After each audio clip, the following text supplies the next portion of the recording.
j'étais aux États-Unis et je parlais sur ce sujet avec un petit groupe de personnes qui semblaient ignorer complètement que l'Afrique se trouvait dans la Bible.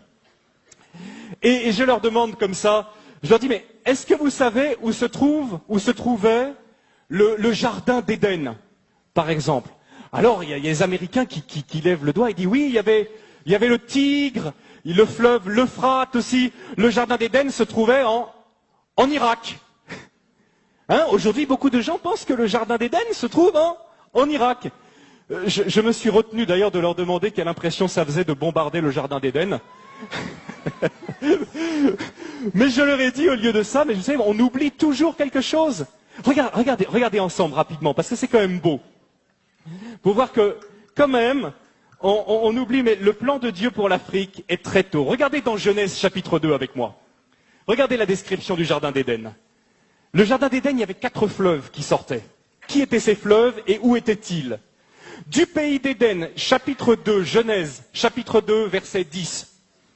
Du pays d'Éden sortait un fleuve qui arrosait le jardin, et de là, il se divisait en 4 bras. Le premier, c'est le Pishon.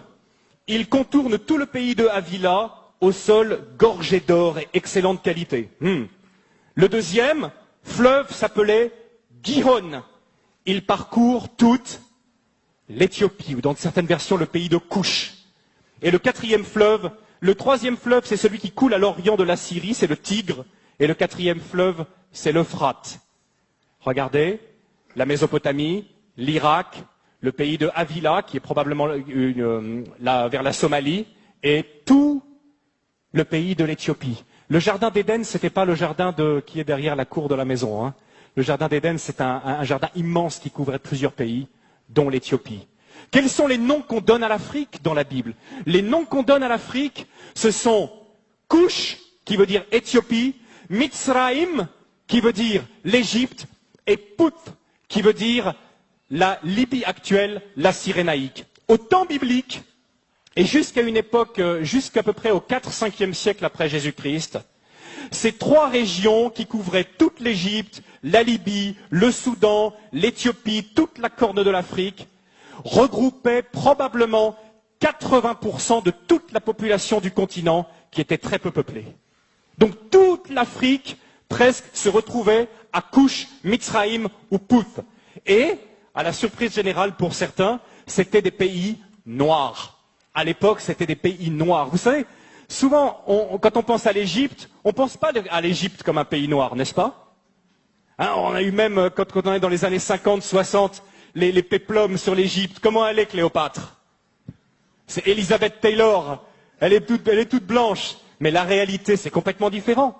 Toutes les recherches historiques ont montré qu'à l'époque de Moïse, ont montré qu'à l'époque biblique, l'Afrique était un pays noir. Et d'ailleurs, il suffit de regarder les hiéroglyphes aujourd'hui pour voir toutes ces femmes égyptiennes avec les cheveux tressés qui ressemblent à s'y méprendre aux Peuls du Sénégal. Des recherches ont montré que les Peuls du Sénégal, pour ceux qui les connaissent, sont parmi les descendants les plus directs des Égyptiens. Les travaux, entre autres, du professeur Cheranta Diop et d'autres ont montré que l'Égypte était un pays noir, que l'Éthiopie était un pays noir et que la Libye était un pays noir. On l'appelait la Cyrénaïque, avec la ville de Cyrène, ou la Tripolitaine. C'est un pays noir. Depuis le début, depuis la Genèse, l'Afrique est là, dans le plan de Dieu. Et quand je demandais à ces Américains quelle était la personne, quel était l'Africain le plus connu de la Bible, ils avaient beaucoup de mal à me répondre. Un Africain? Un Africain dans la Bible? L'Africain le plus connu. Et à votre avis, tenez, qui est l'Africain le plus connu de la Bible? Abraham, pas tout à fait. J'entends pas le nom que je cherche. Noé, non, je pense pas qu'il était tout à fait africain.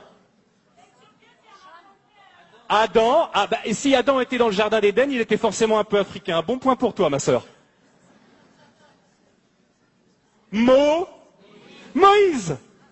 Moïse, né, grandi en Afrique, passé 40 ans de sa vie en Afrique.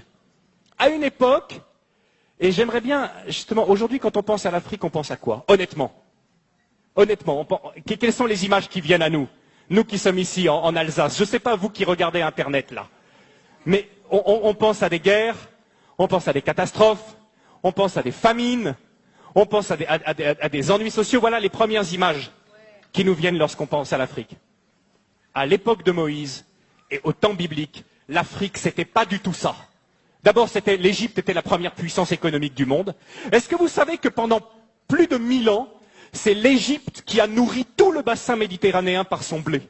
L'Égypte possède un cadeau de Dieu extraordinaire qui s'appelle le Nil, qui est probablement le fleuve le plus extraordinaire du monde, un fleuve qui vient du lac Victoria au Kenya, qui coule dans un delta. Qui donne la possibilité de faire du jardinage de façon extraordinaire. Le Nil, c'est un cadeau de Dieu. Le Nil, c'est ce qui permet à l'Égypte d'avoir toujours été riche. Et quelque chose de très intéressant aussi, ce sont les Égyptiens qui ont inventé le jardinage.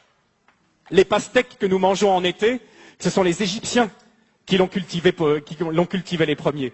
À l'époque, l'Égypte était la première puissance économique du monde. Aujourd'hui, l'Afrique est la dernière puissance économique en tant que continent. Mais il n'en a pas toujours été de même. Ce qui se passe aussi, c'est que l'Afrique était la première puissance militaire à l'époque. Si l'armée de Pharaon, l'armée éthiopienne, tenez, quelle est la plus grande armée qui est mentionnée dans l'Ancien Testament? C'est quelle armée?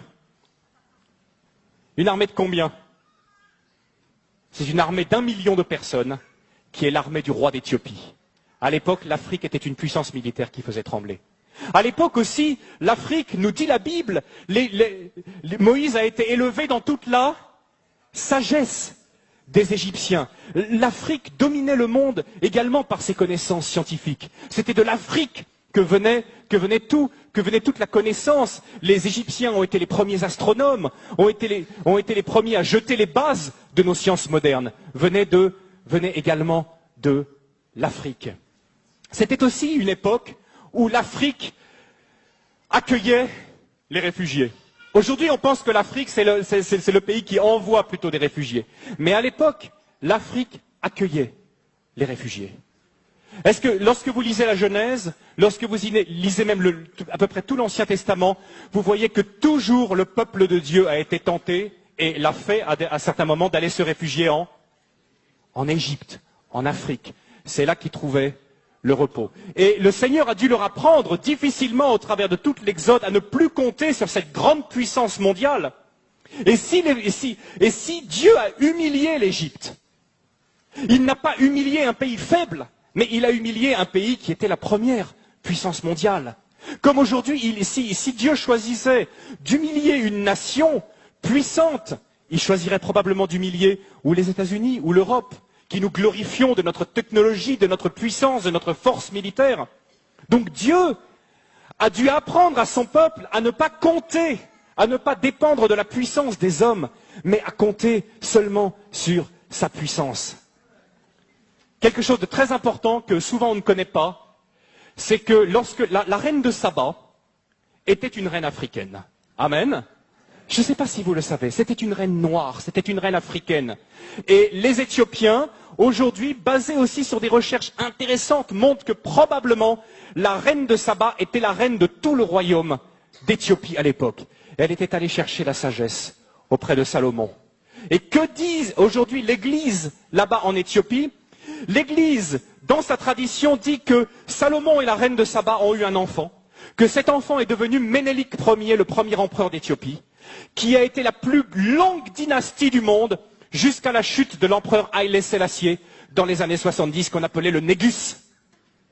Et sa filiation remontait à Salomon lui-même. Salomon lui-même, Ménélik, le Négus. Dieu a toujours pris soin. Vous savez, en plus, aujourd'hui, on s'aperçoit qu'il n'y a aucune explication rationnelle à la présence d'un si grand nombre de Juifs en Éthiopie, qu'on a appelé après les Falachas, qui sont revenus en Israël. Christian connaît bien cette histoire. Il n'y a pas d'autre explication que le fait que, depuis les temps de l'Antiquité, les Juifs étaient présents en Éthiopie.